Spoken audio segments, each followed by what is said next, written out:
And now, CCW News presents Holy Crap! This is actually happening! Oh, thank heaven edition, July 11th, 2023. I'm Chuck U. Farley. The big news this week is that a white, powdery substance was found in the west wing of the White House, which led to a total evacuation. The substance was later confirmed to be cocaine, a favorite snack of the current resident's would-be felon, if it weren't for sweetheart deals, son.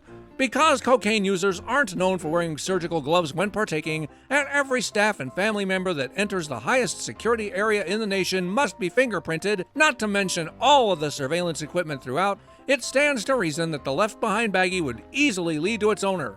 But the White House swears they don't have the foggiest notion who could have left it there. And it sure as heck fire wasn't Hunter, so don't even ask, or his daddy will take you behind the woodshed. Besides, according to Jean-Luc Diversity Hire, who got extremely upset with the silly press who kept asking for a yes or no answer she wasn't able to give, Hunter wasn't even there when he left behind his coke, so he couldn't have left it behind because he wasn't there when he forgot it. Since they've gone full Epstein with the video footage, the world will never know the culprit. Investigators are instead pretty sure that the presidential drug doer was the same mystery person who leaked the Supreme Court's draft for Roe v. Wade last year, so that ends that investigation. And just in case you get any highfalutin ideas about reporting on the story, the Hyden Bidens have already filed a court order to repeal the First Amendment. I swear, I am not making this up.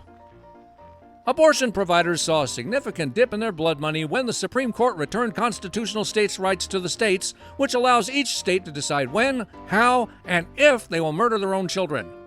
Like dentists giving away candy in an effort to create more customers, Planned Parenthood put up billboards and tweeted out that virginity is a social construct that hurts everyone.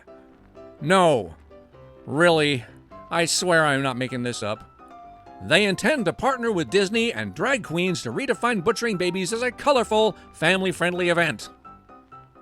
We went from cage match to court battle as Musk threatens to sue Zuckerberg for stealing Twitter's trade secrets and former employees.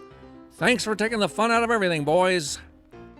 Nerdy Bond villain Bill, never met a virus he didn't love, Gates, has been very busy doing Bond villainy things, like releasing 150,000 genetically modified malaria-infected mosquitoes in Florida, unsurprisingly against the locals' will.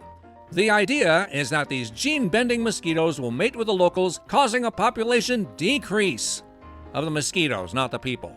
Completely unbiased Snopes stepped in for a fact check to let us know that Gates himself didn't personally release the mosquitoes, he only paid for it. So you'll be relieved to know that this story is sorta kinda false-ish, while still being totally true. In a totally unrelated story, officials are alarmed that malaria outbreaks have been reported in both Florida and Texas for the first time in 20 years. What do you do when you force taxpayers to fund importing so many foreign soldiers that they successfully burn your entire country to the ground with literally zero pushback? Cut off their social media, of course. At least that's what France's dictator Macron is proposing. That'll surely stop the rioting, right, kids? Again, I swear I am not making this up. Speaking of cutting off, after reporting that Prigozhin's plane landed in Belarus, not necessarily with Prigozhin on it, oddly, no one has since seen or heard from the supposed Russian coup leader. While everyone has been strongly and often assured that he made it safely with Putin's blessing, Belarusian President Alexander Lukashenko said Thursday that he's actually in St. Petersburg, which is decidedly not Belarus.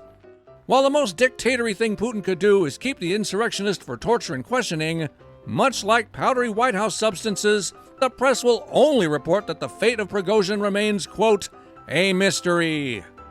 For CCW News, this has been Holy Crap! This is actually happening. I'm Chuck U. Farley. Good night, and may God help us.